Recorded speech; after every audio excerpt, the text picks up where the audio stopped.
네, 오늘 말씀 마가복음 9장 보겠습니다. 마가복음 9장 1절부터 보겠습니다. 또 그들에게 이르시되 내가 진실로 너희에게 이르노니 여기 서 있는 사람 중에 죽기 전에 하나님의 나라가 권능으로 임하는 것을 볼 자들도 있느니라 하시니라. 그래서 지금 마가복음 9장에서는 하나님의 나라가 실제적으로 꿈꾸는 우리가 이상적으로 생각하는 하나님의 그 상황이 딱 이루어진 어떤 단계의 세계가 아니라 미래적인 것을 꿈꾸는 그 전에 예언을 하는 것 같은 하나님의 나라를 실제적인 하나님의 나라를 베드로와 요한이 야고보와 요한이 경험하게 되어지는 이 사건이 하나님의 나라로 어떻게 선언되는가 오늘 말씀 보도록 하겠습니다. 그래서 하나님의 나라가 권능으로 임하는 것을 보게 되는데 그 하나님의 나라가 권능으로 임하는 내용이 이 하나님께서 높은 산에 올라갔을 때 예수님께서 높은 산에 베드로, 야고보, 요한을 데리고 거기에서 올라가셔서 그 앞에서 변형되셨다. 그래서 그 주님의 형상이 바뀌었다라는 거죠. 변형되는 형상, 다른 형상으로 변형된 사건, 이것이 바로 부활의 사건을 예표한다 이렇게 보는 거죠. 지금 주님께서 이제 죽음과 부활을 선언하고 있는 그런 상황인데 궁극적으로 우리에게 예수 그리스도의 이 영광스러운 변형이 우리에게도 부활의 사건과 맞물려서 우리의 이상적인 우리에게 도래하는 예수님의 이 변형되어짐이 우리에게도 나타나는 예언적인 나중에 나타날 수밖에 없는 그런 상황이다 이렇게 볼 수가 있는 거죠. 그것이 뭐냐? 그것이 하나님의 나라의 권능으로 임하는 그 믿음의 내용이 뭐냐? 그것에 대한 예표되어지는 사건이다라는 거죠. 이 사건이.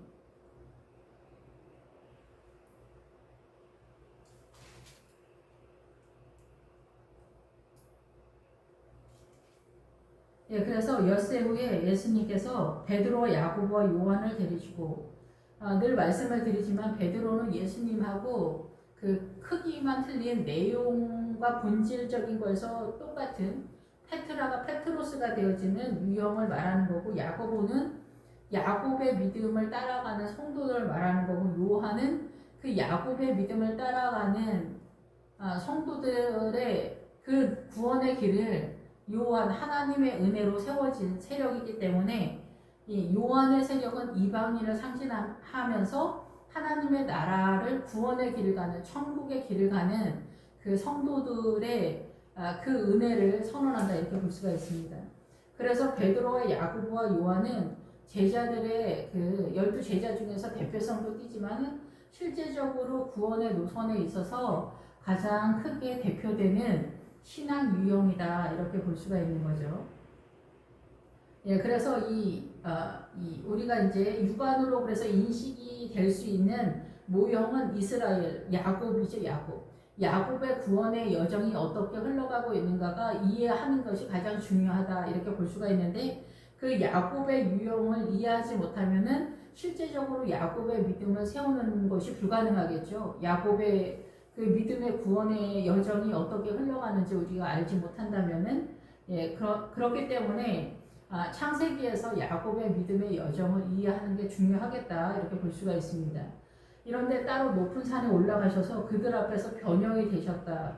그래서 높은 산이 말할 때는 이 산은 굉장히 높은 걸 말하잖아요. 그래서 이 높은 산은 하늘과 연결되어지는 기본 어근이 연결이 되는데 이 높은 산은 이렇게 세우다라는 그런 뜻이에요. 기본적으로 구약에서는 희미하여 보이지 않는다 이런 뜻인데 신약에서는 예수님의 십자가 때문에 그 하나님의 나라 지금 여기 하나님의 나라가 권능으로 임하는 것을 볼 자들도 있다 이렇게 선언하는 것처럼 그 하나님의 나라가 높은 산으로 보인다.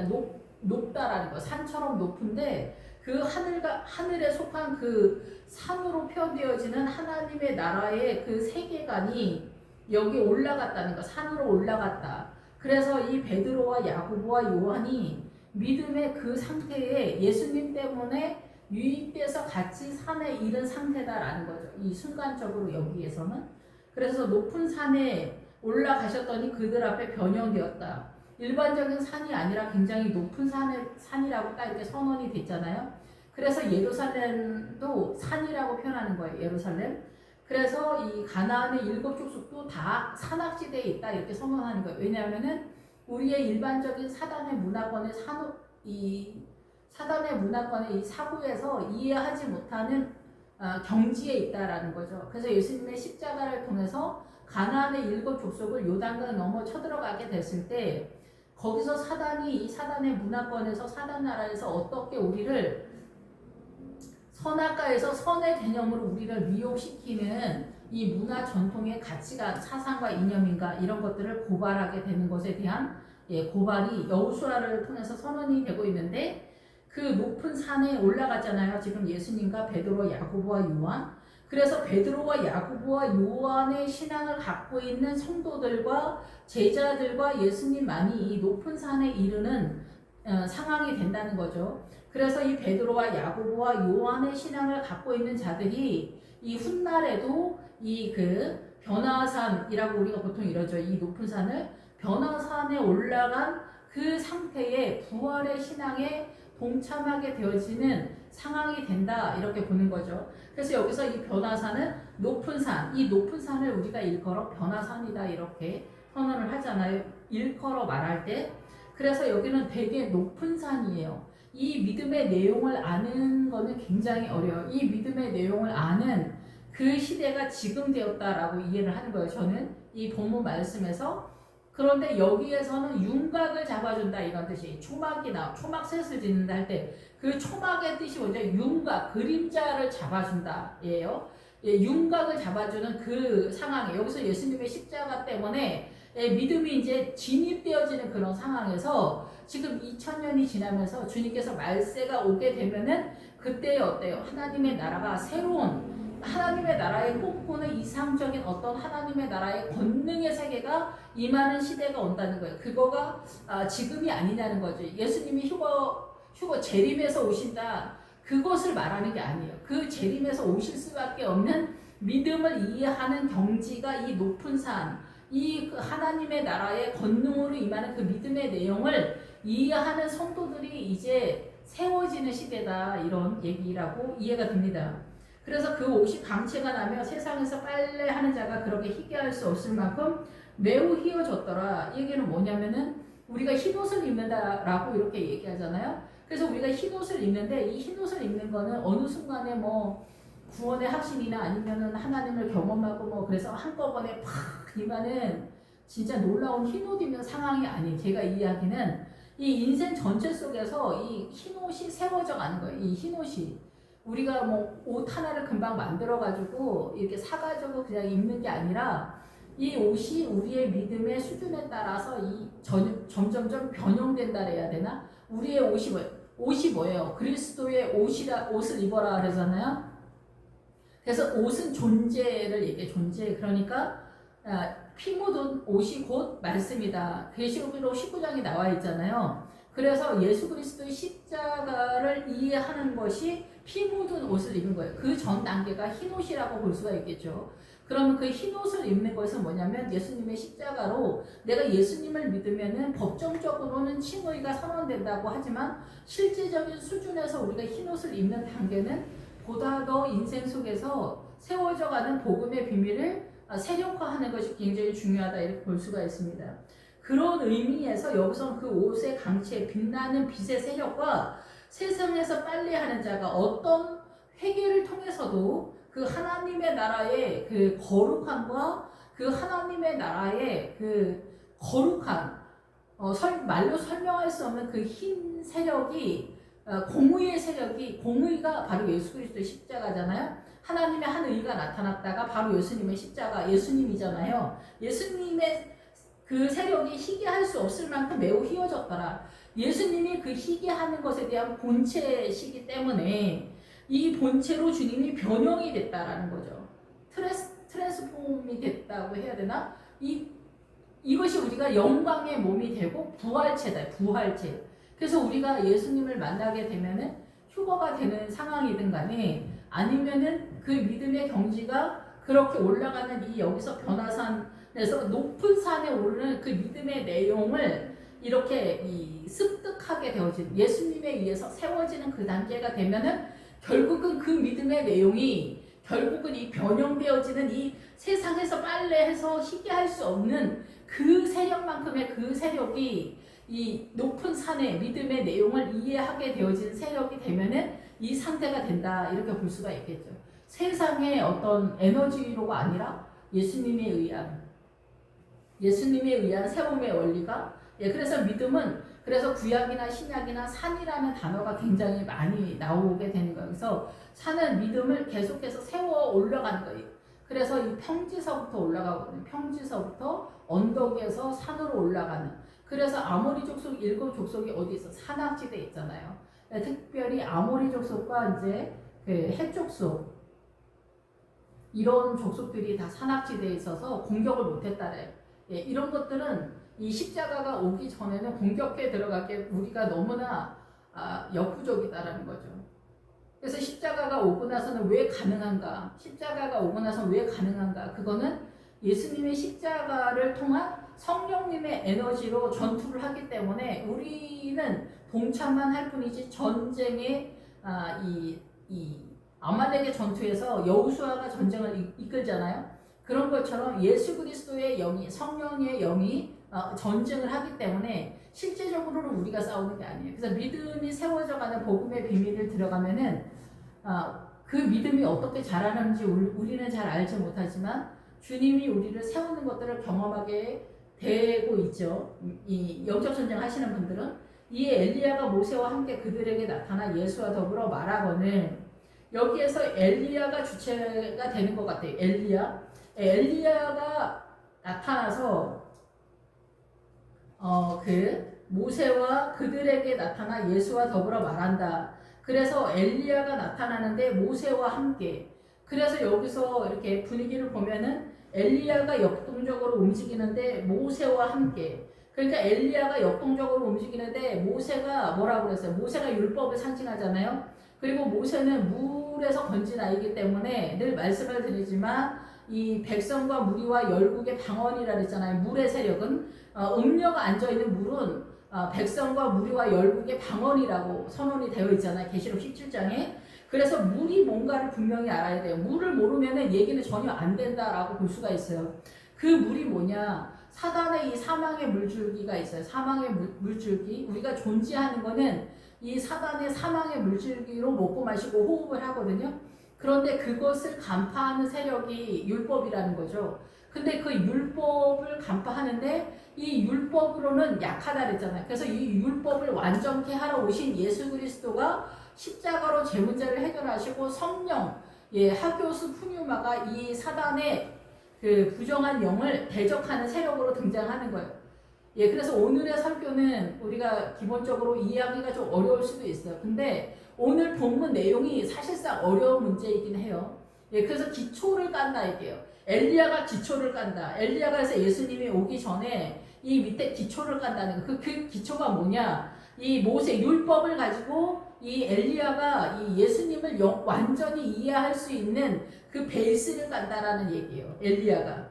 그래서 엘리야는 능력과 권세이기도 하지만은 이 엘리야가 하는 일은 모세 율법을 깐다는 거예요. 밑작업을 한다는 거예요. 밑작업.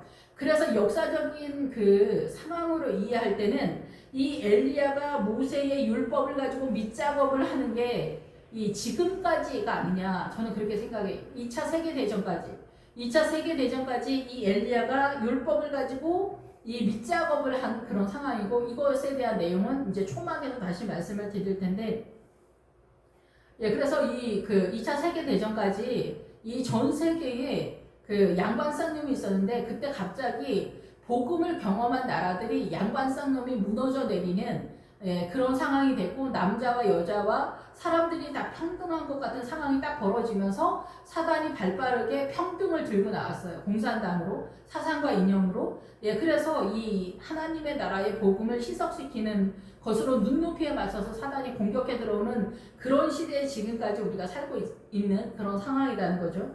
그래서 여기서 예수와 더불어 말하거늘 베드로가 예수께 고하되 라비여 우리가 여기 있는 것이 좋사오니 우리가 초막셋을 짓되 하나는 주를 위하여 하나는 모세를 위하여 하나는 엘리야를 위하여 하겠다라고 이렇게 얘기를 하는 거예요. 근데 여기서 이는 그들이 몹시 무서함으로 그가 무슨 말을 할지 알지 못함이라. 여기서 굉장히 겁을 먹은 그런 상황이다. 우리가 귀신을 만나면은 굉장히 무서워한다 막 이러잖아요. 그래서 뭐 기절을 한다 막 이렇게 얘기하는데, 그 귀신보다 더 귀신의 반대 세력인 영의 세력인 예수 그리스도를 봤을 때도 예수 그리스도의 거룩한 세력이 있지만 그 거룩의 세력이 너무나 장엄해서 놀래 자빠진다는 거예요. 여기는 악한 영 때문에 놀래. 여기도 영의 세력은 굉장히 두렵고 놀래는 엄청난 세력이에요. 사람의 존재로서는 감당이 안 되는 그런 존재에서 몹시 놀라다 할 때 여기 기본 어구는 뭐냐면은 굉장히 놀래는데 남편의 그 놀라운 경외로움 때문에 놀란다 이런 뜻이에요. 그래서 예수 그리스도가 여기서 지금 엘리야와 모세와 함께 이야기를 나누고 있는 이 상황을 보면서 그 남편의 경외로움 때문에 놀란다는 거예요. 이 신랑 되신 예수님이 이렇게 놀라우신 분인가? 우리의 주님이 이렇게 놀라우신 분인가? 하고 놀란다. 너무 놀란다는 거예요. 그러니까 우리가 세상에서도 이렇게 남자 여자를 사귀었는데 그 신랑 되는 애인 됐던 남자가 엄청나게 뭐 대단한 사람이라, 이거 일반인인 줄 알았는데 엄청 대단한 사람이었다. 사단의 문화권의 어떤 기준 같은 것에서 그럴 때 놀라는 것처럼, 근데 여기서는 그 존재 예수 그리스도가 일반 선지자나 막 이렇게 이해를 했을 수 있잖아. 이 제자들이 베드로가 신앙 고백을 하지만 예수님은 그리스도시고 살아계신 하나님의 아들이다 신앙 고백을 하지만 그 실제적인 예수님의 그 장엄한 하나님의 아들 되시고 우리의 주가 되신 본체로서의 그 변형대사, 그 부활체로 등장했을 때에 너무나 경이로워서 놀란다라는 거죠. 그런 상황이라는 거예요. 근데 베드로가 여기서 예수께 구하여 납비여 우리가 여기 있는 것이 좋다. 이 지금 하나님의 나라에 그 권능으로 임한 이 상태에 있는 게 좋는데 우리가 초막셋을 질 때 하나는 주를 위하고 하나는 모세를 위하고 하나는 엘리야를 위해서 하겠다 이렇게 선언하는 거. 뭔 소리 하는지 모르겠다 막 이런 상황이지만은 이 내용이 뭐냐면은 지금 여기서 주님과 예수님과 모세와 엘리야는 하나처럼 움직이는 그런 상황이라는 거야. 하나. 그래서 우리가 모세 따로 엘리야 따로 예수님 따로가 아니라 이 엘리야가 역동적으로 그래서 여기서 엘리야가 누구예요? 엘리야가 세례 요한이잖아요. 그래서 세례 요한은 예수님이 오기 전에 길을 여는 자, 길을 준비하는 자잖아요. 예수님이 오셨을 때 영접할 수 있도록 회개를 촉구하는 그 일을 하는 거예요. 그러니까 목회자들도 이 일을 하는 거죠. 실제적으로 중매쟁이 역할을 하면서 예수님을 영접을 잘할 수 있도록 이 길을 알려주고 지도를 알려주고 복음을 전해주는 역할을 하고 있기 때문에, 그런데 여기에서 엘리야가 이 2000년 동안 이 복음을 예수님이 얼마나 대단한 분인가를 이해하는 데는 엘리야가 밑작업을 하기 전에는 우리는 절대 알 수 없는 너무나 고급한 존재다라는 거죠. 그래서 너무나 고급한 예수 그리스도의 십자가와 예수님의 그 영화로우신 하나님의 나라를 이해하기에는 엘리야가 이 모세의 율법을 가지고 밑작업을 해놔야만 예수님을 영접할 수 있는 그런 상황이다라는 거예요.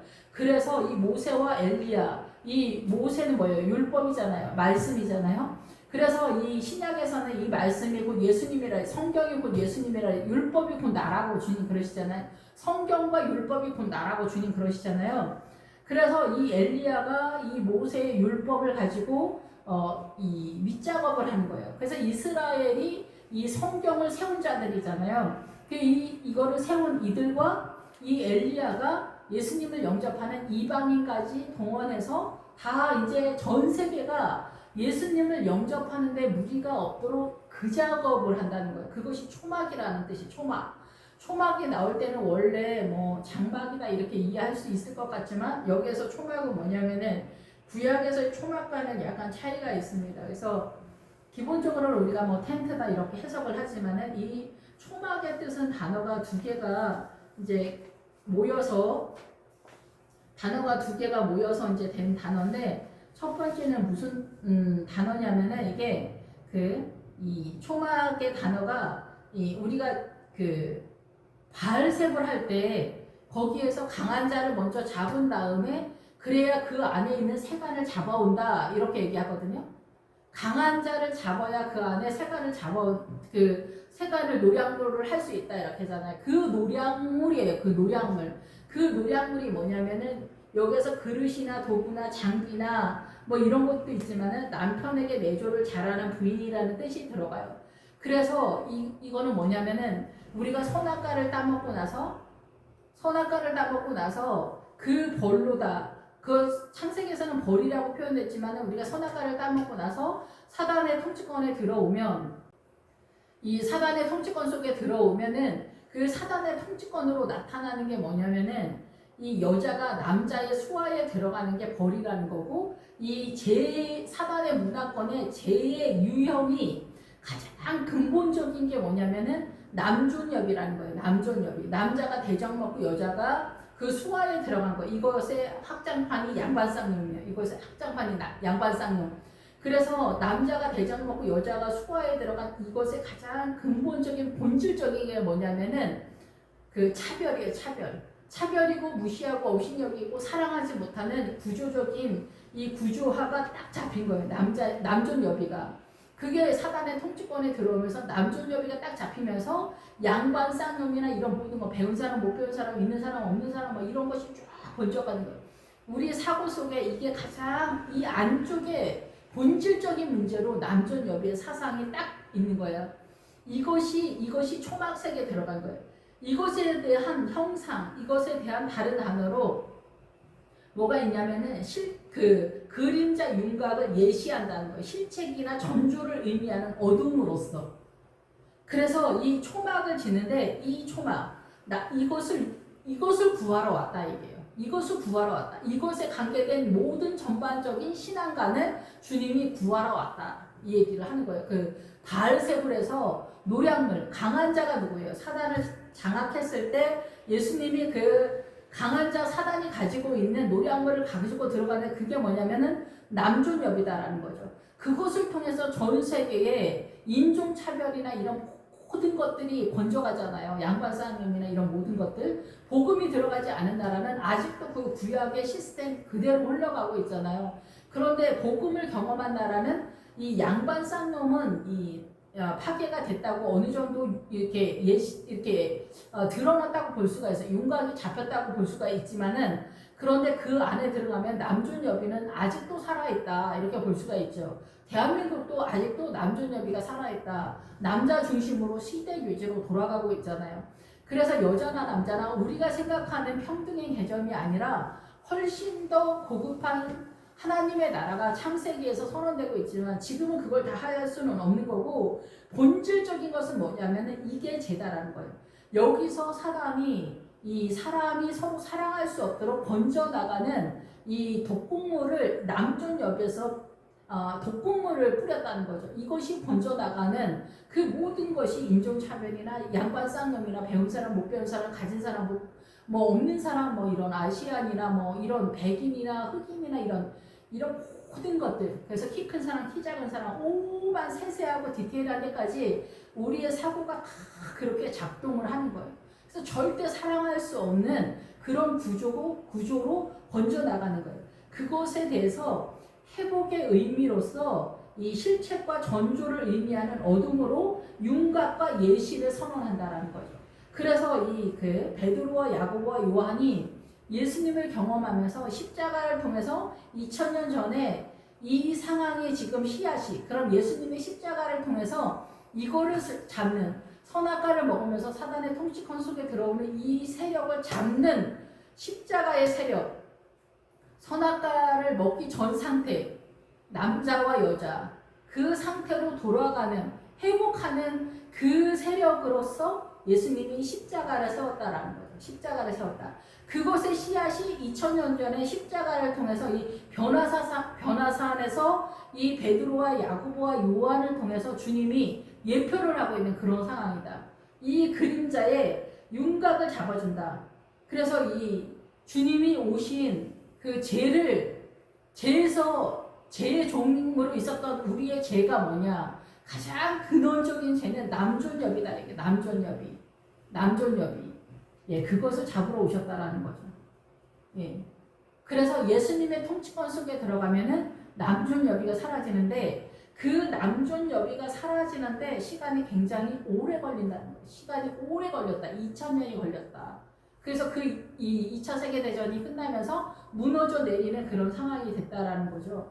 그래서 주를 위하여 하나는 어떤 그 하나이기도 하지만 어떤 풍부한 어떤 또 다른 어떠한 거에 대한 이야기예요. 이 하나가. 그래서 하나님의 나라를 세우게 되는 거죠. 이 본질적인 남존 여기서부터 모든 이 사단의 문화권의 모든 것들 하나가 예수 그리스도로 인하여서 세워져 간다. 이 초막셋이 예수 그리스도와 모세의 율법과 엘리야를 통한, 그래서 이 엘리야가 모세의 율법을 가지고 예수님의 은혜, 성령님의 은혜를 통해서 2000년 전까지 이 밑작업을 하는 거예요. 엘리야가 세례 요한의 일을, 예수님이 오기 전에 세례 요한이 한 일이 결국은 엘리야를 통해서 2000년까지 역사적으로 이 전 세계에 그 일이 지금까지도 되고 있는 상황이고, 이제 종말이 오는 때가 아니냐, 말세에 할 때 예수님이 오시는 때가 되면 어떻게 된다라고 하시잖아요. 그 얘기가 뭐냐면은, 그래서 이는 그 몹시 무서워함으로 그 무슨 말을 할지 알지 못함이라. 그래서 무서워하다, 이것이 바로 그 예수 그리스도의 남편에 대한 공경이 이렇게 놀라. 우리 주님이 이런 분이었어? 하고 너무나 놀라는 그런 상황이다. 이게 도대체 무슨 일이냐. 무슨 말을 해야 될지 모른다. 지금 하나님의 나라에 대한 이해도가 이제 말하기 시작하다, 이런 뜻이에요. 말하기 시작하는 것에 대한 조차도 모르다. 하나님의 나라의 성경을 이해하는 것에 대해서 이제 입을 떼다, 이렇게 되어지는 단어. 입을 떼는, 예수님이 십자가로 인하여서 그림자의 세력의 윤곽이, 그림자 예시가 되는 그런 상황이에요. 그거의 가장 중심 세력이 남존여비다라는 거예요. 이것의 확장파면이 전 세계의 이 인간관계 속에서의 사망의 세력으로 번져가고 있기 때문에, 마침 구름이 와서 그들을 덮으며 구름 속에서 소리가 나되 이는 내 사랑하는 아들이요 너희는 그의 말을 들으라. 그래서 세례를 받을 때, 세례 요한한테 세례 받을 때도 주님은 내 사랑하는 아들이요 내 기뻐하는 자라 할 때, 내 사랑하는 아들의 말을 들으라, 내 사랑하는 아들의 말에 동의해라, 동참해라, 이런 뜻이거든요. 여기도 마찬가지예요. 예수 그리스도의 말을 들으라. 그렇게 깨달아라. 예수 그리스도와 연합해라. 그와 함께하라. 그의 일과 같이 동행하라. 이런 뜻이겠죠. 그래서 마침 구름이 와서, 이렇게 구름이 왔을 때, 이때 이제 갑자기 구름이 나타나는데, 이 구름이 와서 그들을 덮여서 구름 속에서 그런 소리가 분명하게 들렸다. 이렇게 들리는 거잖아요. 그런데 그 구름이 덮음으로 인해서 소리가 나면서 정리가 되는 거잖아요. 그래서 이 구름이라는 뜻은 전에도 말씀을 드렸지만은 군중이라는 뜻이 있어요. 군중. 크고 밀집된 다수를 얘기해요. 그래서 그 구름이 덮었다가 이 앞에서 말하는 그림자 윤곽을 예시한다라는 거예요. 그래서 지금 예수님이 구름이 와서 덮었다. 그래서 이 많은 군중들 속에 이 하나님의 나라의 그 권능이 덮여졌다. 그래서 남존여비가 복음으로서 잘 드러나지 않고 있는 상황이다. 이 군중들 속에서 모든 세계 열방의 문화 전통 속에서 가려졌다는 거죠. 가려졌어. 그런데 말세에 그 우리가 잘 알고 있는 것처럼 마태복음 24장과 그 누가복음 21장에도 나오지만은, 그때에 그 인자가 징조가 하늘에서 보이겠고 그때 땅의 모든 족속들이 통곡하며 그들이 인자가 구름을 타고 능력과 큰 영광으로 오는 것을 보리라. 여기서 모든 족속들이 통곡하고는 저는 회개라고 생각해요. 회개. 그래서 지금은 그 전 세계가 그 인터넷이나 그 글로벌 시대에 이 인터넷을 통해서 자기가 이 예수 그리스도를 영접하고 싶으면 다 들을 수 있어요. 그래서 시리아 내전이나 이런 것들이 이 사단 쪽에서 이 사단의 영을 전 세계에 그 이스라엘의 디아스포라처럼 이 복음을 전 세계에 까는 그런 형태로 사단 나라의 무슬림도 전 세계에 깔고 있는 그런 상황이잖아요. 난민의 이름으로. 그런데 그런 것 속에서 그 속에 하나님의 백성들은 또 어때요? 전 세계의 복음을 받아들일 수 있는 환경이 열리는 거죠. 그들에게도. 예, 그렇게 하면서 회개가 나타나는 거예요. 가슴을 치는 회개가 나타나는데 인자가 구름을 타고 능력과 큰 영광으로 오는 것을 보리라. 이거는 구름을 타고 할 때 우리가 생각할 때는 주님이 재림에서 오실 때 구름 타고 오신다 이렇게 막연하게 생각했는데 제가 이 말씀을 보면서 깨닫는 건 뭐냐면은 많은 군중들이 예수님이 능력과 큰 영광으로 오는 것을 믿음으로 본다 이게요. 믿음으로 봐. 지금 다 믿음으로 보잖아요. 우리가 뭐 천국 갔다 오지 않아도 믿음으로 예수님을 보는 듯이 믿지 않습니까? 그런 것처럼 여기서 마지막 때가 되면은 구름을 타고 오신다. 주님이 많은 군중들 속에 능력과 권능으로 오시는 것을 보게 된다는 거예요. 보는 것처럼 믿게 된다. 회개의 역사가 일어난다. 그래서 큰 나팔 소리와 함께 천사들을 보내는데 그들이 택하신 자들을 하늘 이 끝에서 저 끝까지 사방에서 모은다 이렇게 선언하는 거예요. 예, 그래서 믿는 자들을 주님께서 모은다라는 거죠. 믿는 자들을 모아. 그래서 여기서 천사들이 예, 그래서 목회자들이라고도 볼 수 있죠 여기는. 그래서 큰 나팔 소리, 복음의 소리가 잘 들린다 이게 복음의 소리가.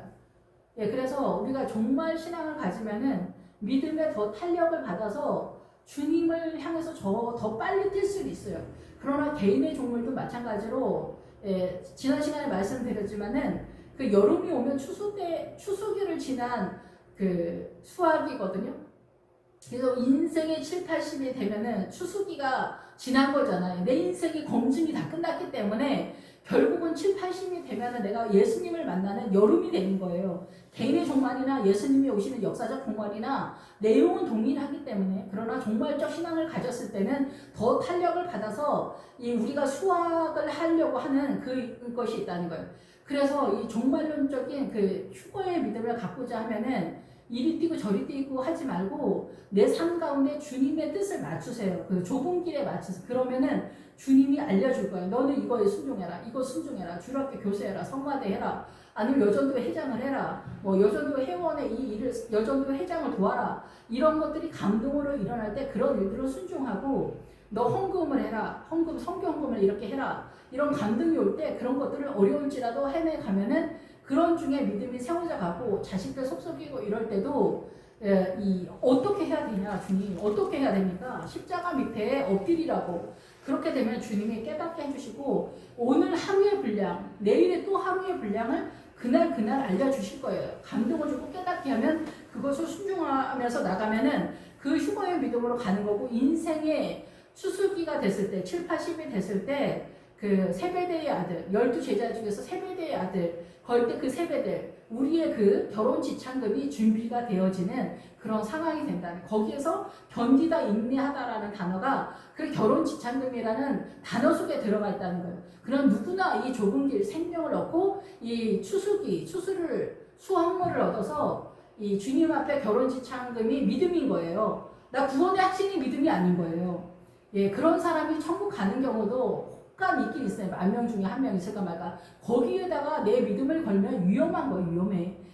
그런데 내 인생 전체 속에서 주님 앞에 나 자신을 드리게 되면은 확실해. 그리고 하나님 앞에 섰을 때 주님 사랑합니다. 주님에 대한 저의 믿음이 저의 인생 속에서 수확물을 주님께 드립니다. 라고 아버지 앞에 드릴 수가 있는 거죠.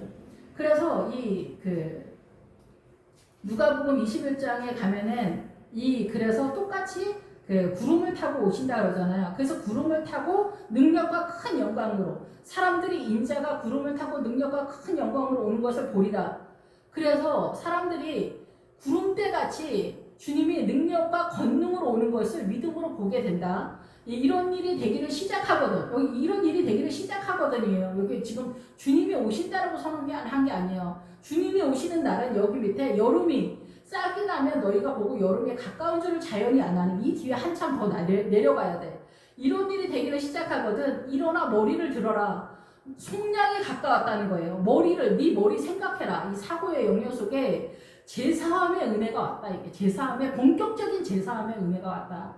이 제사함의 은혜가 얼마나 어마어마한지. 제사함의 은혜가 선언이 되면 하나님의 나라가 다 선포가 된 거거든요. 설명 다 못하지만 어쨌든 가까이 왔다. 그렇게 되면 무화과 나무와 모두 나무를 보라. 싹이 나면 너희가 보고 여름이 가까운 줄을 자연히 아나니. 이때 너희들이 길을 잘 모르겠지. 성도들은 길을 모르지. 그러면 너희가 길을 모르겠거든. 양들이 있는 곳에 가라. 그럼 거기서 목자가 있을 거다.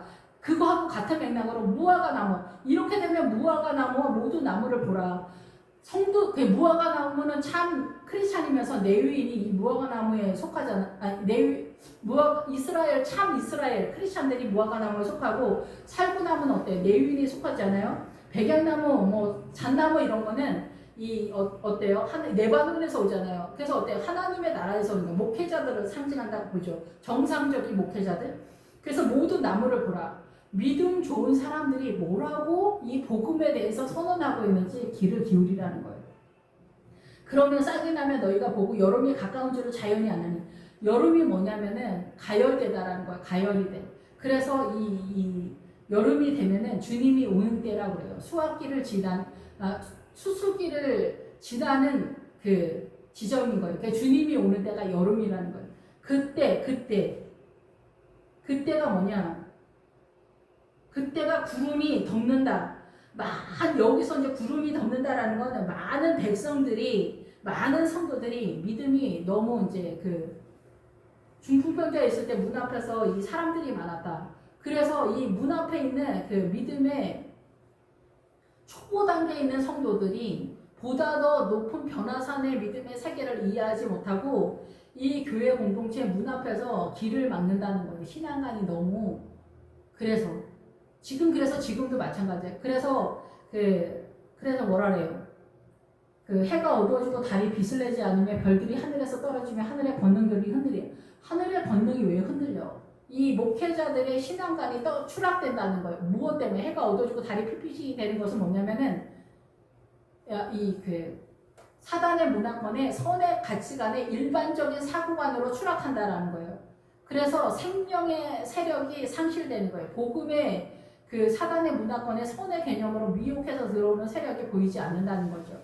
일정 부분 많은 성도들 목회자들한테. 그래서 그 대단했던 목회자들이 하늘의 권능이 흔들린다.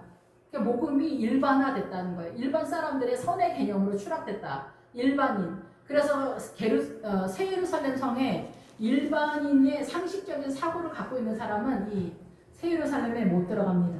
예, 못 들어간다라는 거죠. 예, 그래서 목회자가 아니라 복음의 사람들이 뭐라고 얘기하는지를 귀담아 잘 들어야 된다라는 거고, 예,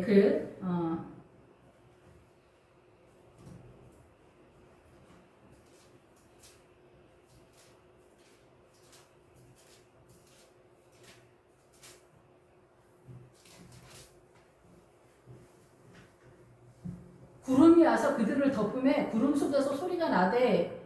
그래서 이 구름이 와서 그들을 덮었다. 많은 일반적인 군중들이 그때는 양반상용 문화가 원초적으로 있었잖아요. 그래서 전 세계의 이 사반의 문화권이 너무나 강력하기 때문에 지금 하나님의 생수가 전 세계의 이방인들에게, 이스라엘을 통해서 이방인들에게 조금씩 들어오는 그런 시점이에요. 들어오는 게 복음을 전하고 선교사들이 복음을 전하는 그런 상황이라는 거예요.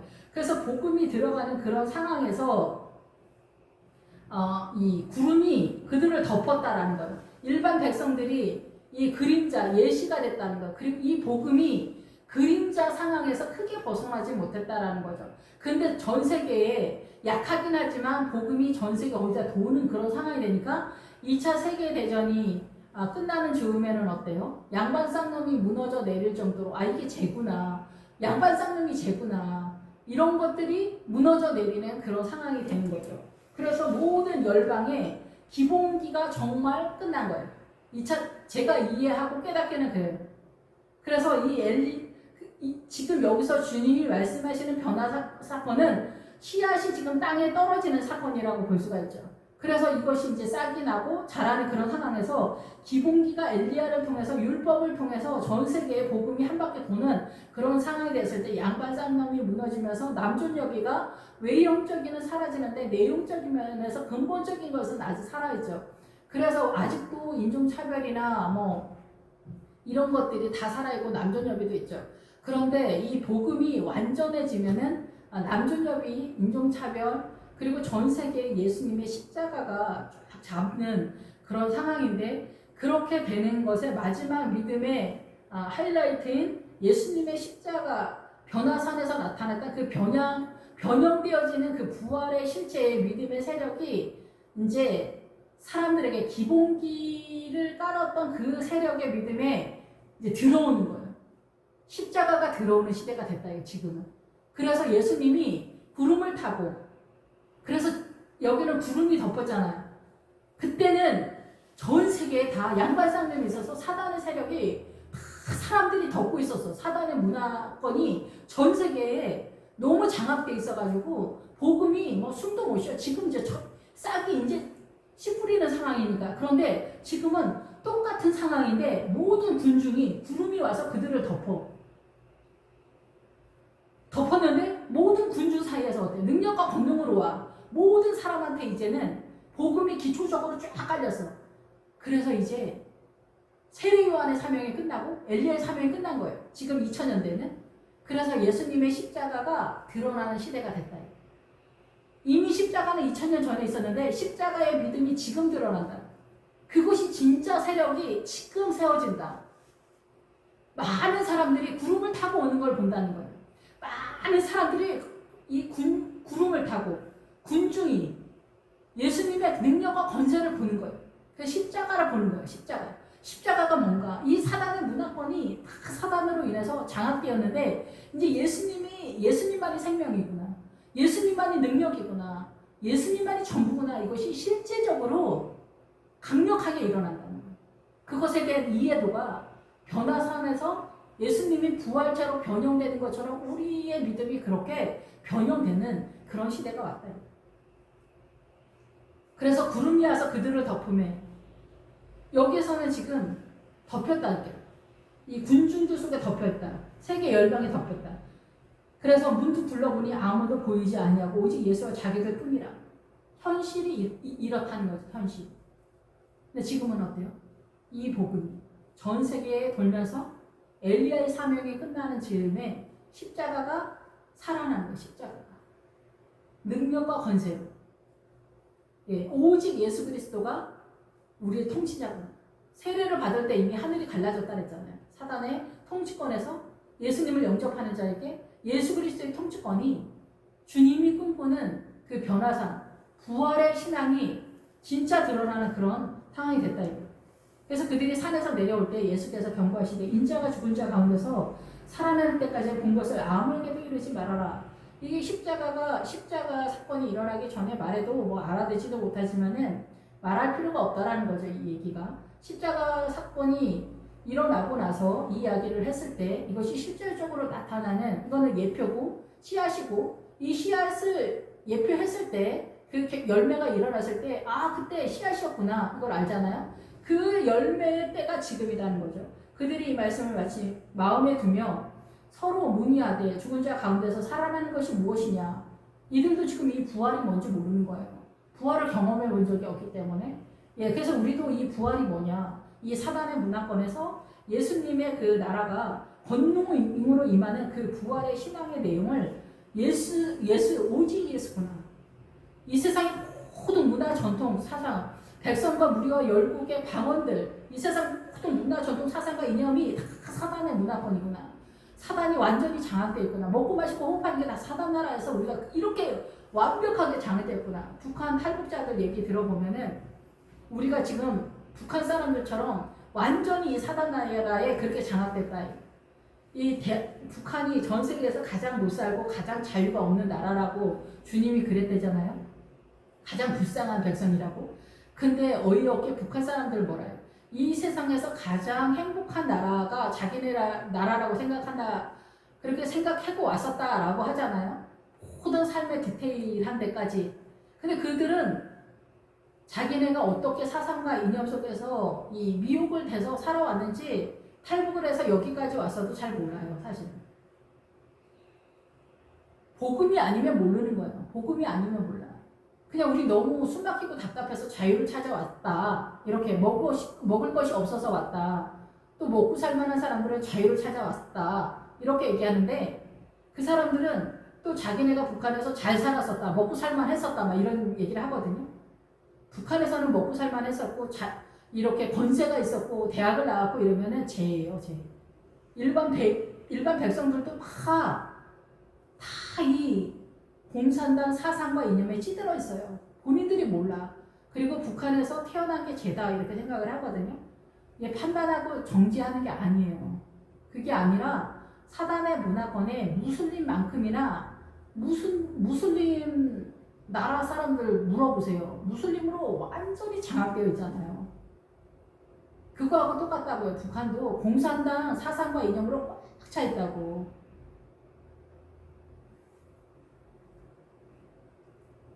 모르는 거죠. 복음이 아니면은. 그런데 그것뿐만이 아니라 이 지구 전체가 다 그렇게 공산당처럼 무슬림처럼 완전히 장악돼 있다. 사단한테. 근데 우리가 모른다니까. 그거를 전혀 모르는 거야. 그냥 착하게 살자. 근데 복음이 없으면은 희한하게 돌아가는 거라는 거죠. 부활이 뭐냐. 그래서 여기서 문의하되, 서로 문의하되, 함께 찾는다는 거. 함께 찾아. 함께 조사하고 함께 시험하다. 부활의 신앙이 뭘까? 부활이 뭘까? 사도 바울도 그 부활의 본체 되신 예수님을 만났을 때 이 눈에서 이 빈혈이 사라졌다는 거 아닙니까? 우리 눈이 이렇게 멀쩡한데 이렇게 이상한지를 모르는 거예요. 그래서 여기서 제자들이 함께, 교회 공동체가 목회자와 성도가 함께 이 부활을 찾아가는 거예요. 지금 2000년 지금이 이 십자가를 제일 정확하게 알 수 있는 시대가 왔다는 거예요. 근데 한쪽으로는 뭐예요? 해가 총단같이 검어지고 달이 핏빛이 되는 그런 시대가 됐습니다. 많은 사람들은 일반적인 선의 개념의 상식의 사고관, 문화 전통으로 빠지면서 또 이 하늘의 권능이 흔들리는 그런 시대가 돼서 한쪽으로 막 무너져 내리는데 한쪽으로 주님을 찾는 자들은 이렇게 변화사 사건의 부활의 신앙 속으로 완전히 빠져버리는 그 두 줄기의 물줄기가 있다는 거. 하나님의 나라에서. 그래서 예수님께 묻자고 이르되 어찌하여 서기관들이 엘리야가 먼저 와야 하리라 하나이까. 이르시되 엘리야가 가요 먼저 와서 모든 것을 회복하거니와 어찌 인자에 대하여 기록하기를 많은 고난을 받고 멸시를 당하리라 하였느냐. 그러나 내가 너희에게 이르노니 엘리야가 왔을 때 기록된 바와 같이 사람들이 함부로 자기가 원하는 대로 그를 대우했다. 그들을 판단했다. 이런 뜻이죠. 우리가 잘 알고 있는 것처럼. 그래서 먼저 모든 것을 회복한다. 엘리야가 먼저 와서 모든 것을 회복한다는 거죠. 그래서 모든 것을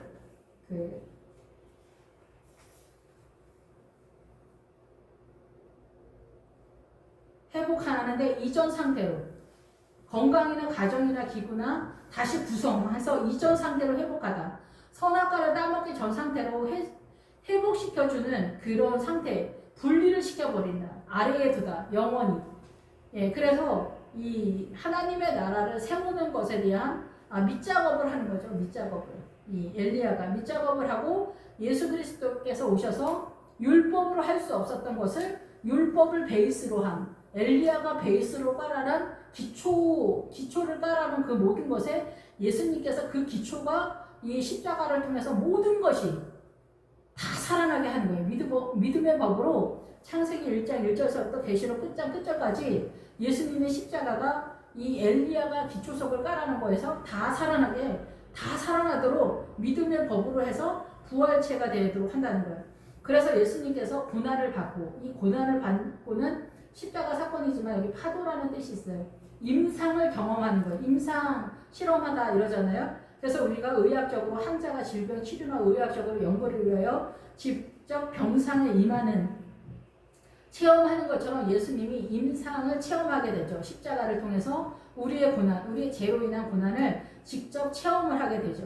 그래서 그런 경험을 갖게 돼. 경험하고 병을 알아. 공경에 처해. 이런 일을 주님이 고난을 받아 십자가를 통해서 멸시를 받아서 이 멸시는 전혀 없다. 멸시하다. 무시하다. 아무것도 아니다. 아무것도 아니다. 그래서 우리가 십자가 지고 주님을 따라가는 사람은 아무것도 아니다. 아, 저들 왜 저러고 다니냐? 야, 교회 다니는 사람 왜 저러냐? 너는 왜 그렇게 유단을 떠냐? 적당히 믿어. 막 이런 거 있잖아요. 예수님을 믿는 것을 가치 없이 본다는 거예요. 믿는 사람들도 예수 믿는 거를 가치 없이 본다는 거죠. 여기서 그 제사장들과 장로들과 대제사장들, 이런 사람들, 서기관들에게 십자가에 못 박힌 것처럼 오늘날도 마찬가지예요. 그래서 파도는 뭐래요? 물의 세력에 적극적인 공포죠. 공격해 들어오는. 그래서 트렌드 속에서 이렇게 그렇게 오면 어떡하지? 중국이 쳐들어오면 어떡하지? 북한이 쳐들어오면 어떡하지? 우리 아이가 공부를 못해서 꼴찌하면 어떡하지? 병들면 어떡하지? 노년에 돈 없으면 어떡하지? 자식이 무시하면 어떡하지? 자식한테 민폐를 주면 어떡하지? 아프면 어떡하지? 돈 없으면 어떡하지? 막 이런 거죠.